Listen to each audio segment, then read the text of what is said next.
कहानी में आ चुका है एक बहुत ही बड़ा ट्विस्ट। जी हाँ, हामजाद खत्म नहीं हुआ। ये तो लेटेस्ट न्यूज़ है। हो सकता है तुम में से बहुत लोगों को शौक लगा होगा, या तुम लोग ये सोच रहे होगे कि ये जो है टीवी सीरियल की तरह बन चुका है यार, साला एंडिंग आ ही नहीं रहा है। लेकिन जब मैंने भी इस चीज़ को सुना तो मुझे भी थोड़ा सा ऐसा शॉकिंग लगा, क्योंकि पिछले पार्ट में ये चीज़ जो है पूरी तरीके से खत्म हो चुकी थी। अब पता नहीं इसके आगे वाले इस चीज़ में ये लोग क्या दिखाएंगे, और हो सकता है कि आने वाले पार्ट्स में हमें इसकी एक प्रॉपर और क्लासिक एंडिंग देखने को मिले, जहां पर हम फिर से वहीं से शुरू करेंगे जहां पर हमने पिछली बार खत्म किया था। तो चलो स्टार्ट करते हैं इस वीडियो को और देखते हैं कि आखिर इस पर्टिकुलर पार्ट में होने क्या वाला है, और क्या ये हमजाद मरेगा या फिर ये फिर से जिंदा हो जाएगा। अभी हम जिंदा हैं। चलो देखते हैं। मेरी रूह अब भी जलाल के पेट में जिंदा थी। मुझे यकीन है कि हमजाद भी शाजिया के अंदर ही कैद होगा। दिन बीत गए और मैं अंधेरों में सिमटा बस एक ही सोच में था, क्या मुझे कभी इस कैद से आजादी मिलेगी?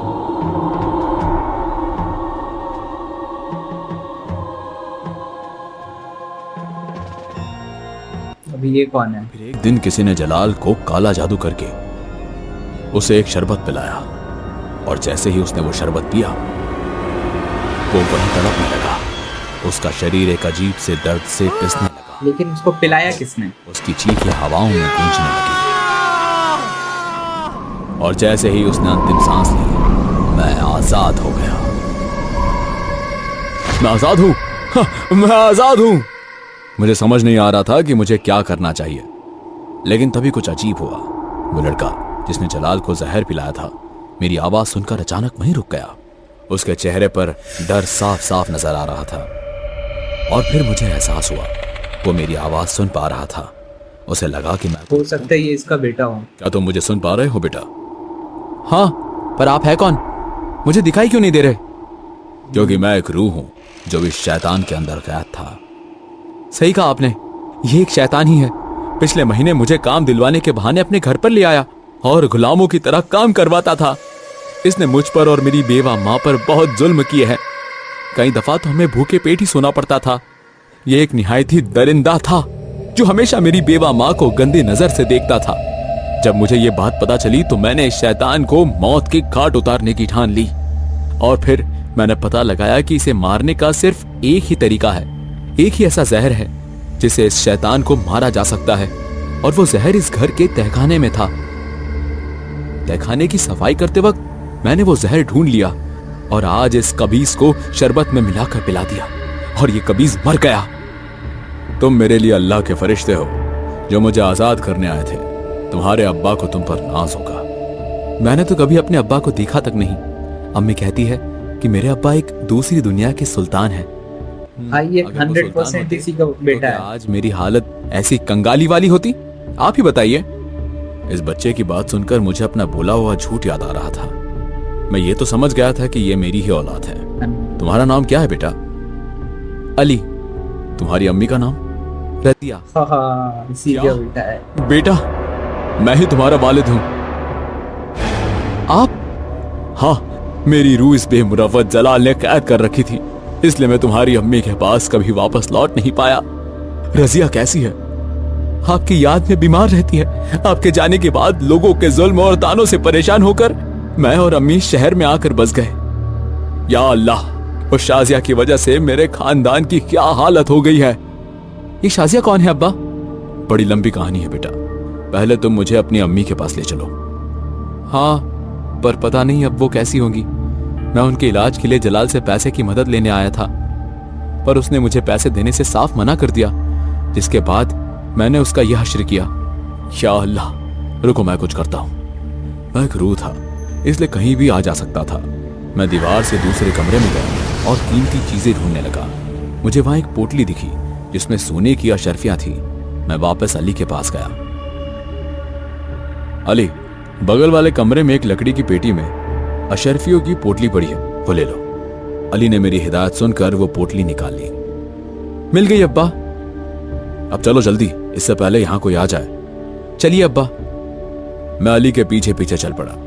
वो बाजार के एक सुनसान रास्ते से गुजरकर तमाम अंधेरी गलियों से होते हुए एक छोटी सी झुग्गी में जा पहुंचा। अंदर जाते ही मेरी नजर रजिया पर पड़ी। वो एक पुरानी खाट पर बीमार हालत में पड़ी थी। उसका चेहरा फीका, आंखें धसी हुई। ये मंजर देखकर मेरा दिल दुख से भर गया।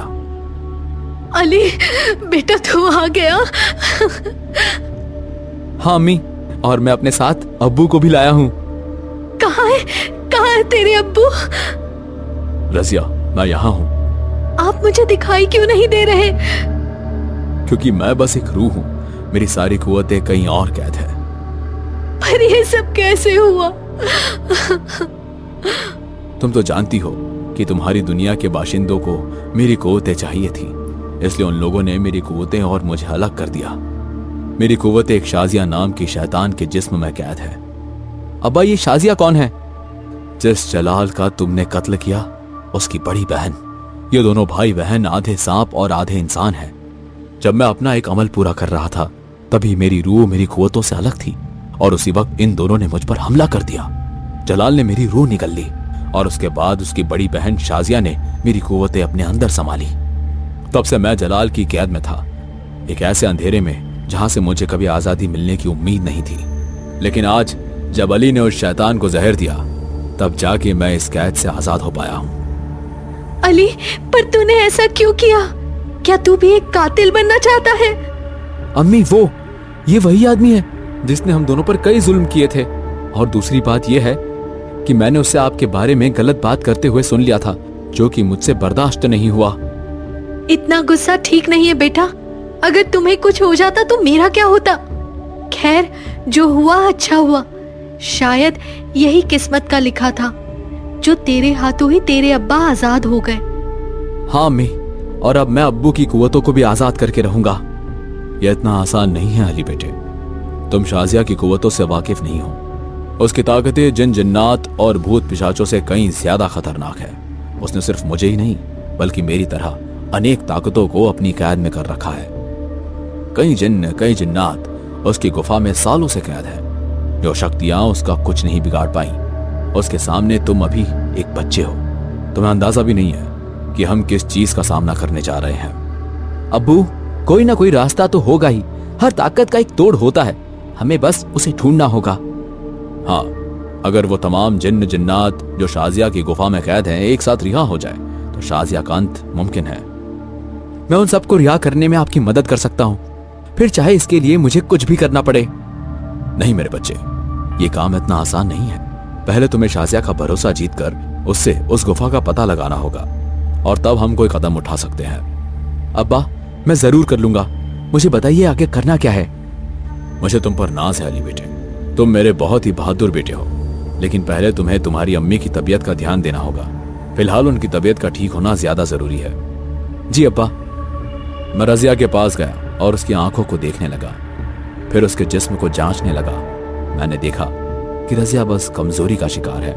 उसे ठीक होने के लिए बस अच्छे खान पान की जरूरत थी। उसके बाद मैंने अली से कहा, अली, अगले कुछ दिन तक तुम्हारा काम सिर्फ इतना होगा कि अपनी अम्मी के लिए अच्छा अच्छा पौष्टिकता से भरा खाना बनाकर उनको खिलाओ, ताकि वो जल्द से जल्द तंदुरुस्त हो जाए। लेकिन अच्छा खाना बनाने के लिए हमारे पास पैसे कहाँ से आएंगे? आप उसकी चिंता मत कीजिए अम्मी, अब्बा ने पहले ही पैसों का इंतजाम कर दिया है। अली ने सोने के अशरफियों की पोटली रजिया के हाथ में रख दी। रजिया इतने सारे हीरे जवाहरात देखकर बेहद हैरान थी। इससे तो हमारे जिंदगी भर के खाने पीने का इंतजाम हो जाएगा। रजिया, अब बस अपनी सेहत का ध्यान रखो। मैं आ गया हूँ, तुम्हें और चिंता करने की जरूरत नहीं है। हाँ, आप आ गए। अब मुझे और किसी बात की फिक्र नहीं है। अब सब कुछ है मेरे पास। हाँ बिल्कुल। मैं कई दिनों तक रजिया और अली के साथ ही रहा। अली ने झुग्गी छोड़कर एक बड़ा घर ले लिया था, जिसमें एक नौकरानी भी रख ली थी, जो रजिया की सारी फरमाइशें पूरी कर रही थी। आज पहली बार मुझे खुद पर नाज हो रहा था। मेरा परिवार मेरी वजह से बहुत खुश था। मैंने कभी सोचा नहीं था कि मैं अपने बेटे और रजिया से कभी वापस मिलूंगा, और अगले कई दिन तक मैं इन दोनों के साथ हंसी खुशी जी रहा था। रजिया की तबीयत भी बेहतर हो रही थी और अब वो पहले की तरह खूबसूरत दिखने लगी थी, और मैं रजिया से पहले से भी ज्यादा मोहब्बत करने लगा था।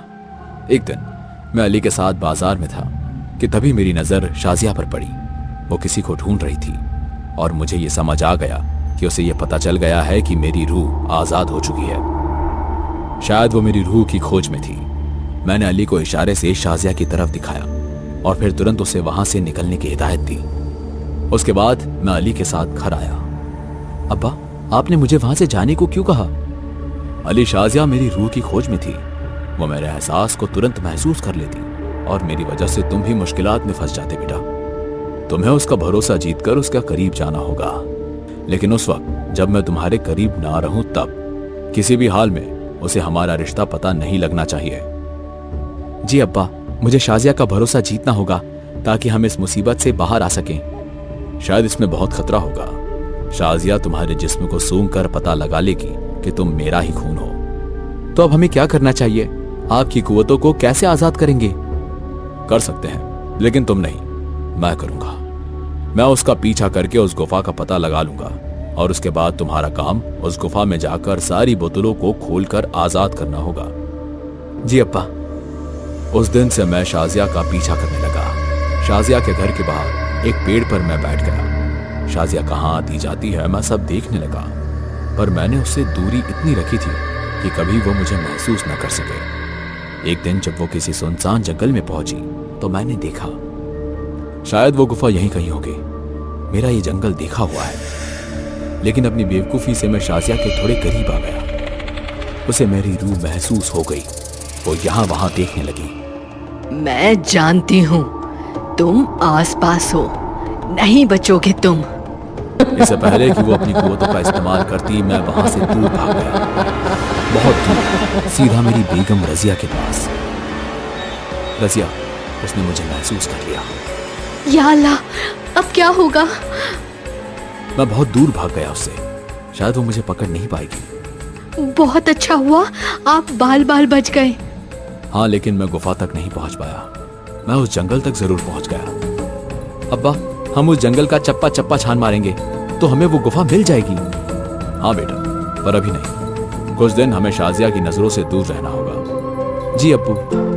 अब मैं सोच रहा था कि कैसे मैं उस गुफा तक पहुंच पाऊंगा, लेकिन मुझे अपने सारे कदम फूंक फूंक कर रखने होंगे, क्योंकि मैं शाजिया की कुव्वतों से वाकिफ था और अब मुझे अपने साथ साथ अपनी बेगम और बेटे को भी शाजिया के कहर से बचाना था। तो यहाँ पे खत्म होती है ये वाली वीडियो। तो स्टोरी में आ चुका है एक और नया एंगल, जहाँ पे हमें ये दिखाया जाएगा कि किस तरीके से ये अपने बेटे का सहारा लेकर शाजिया तक पहुँचेगा। तो बस अब स्टोरी में एंडिंग यही देखना है कि क्या शाजिया मर जाएगी या फिर से इसे अपने पास कैद कर लेगी।